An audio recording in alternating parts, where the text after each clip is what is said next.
Edhe pse duket e vështirë që Edi Rama të heqë dorë nga pushteti, shumë është përfolur se kë do të lërë ai pasardhës në krye të Partisë Socialiste.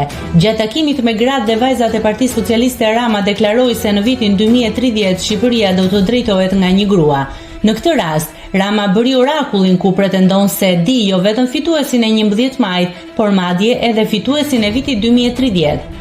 E kemi hapur trasen për të ndërtuar 2 ose 3 aleanca shumë strategjike që do ta shndërrojnë. Mbajeni mend sot këtë fjalë dhe në 2030 me ndihmën e Zotit do të shihemi përsëri se do të vim të mbështesim kryeministren grua. Në vitin 2030 Shqipëria do të drejtohet nga një grua, tha Edi Rama. Nëse klikoni mbi butonin subscribe, do t'ju shfaqen të gjitha publikimet tona. Ju ftoj t'i bëni subscribe kanalit, të pëlqeni videot dhe të lini komentin tuaj.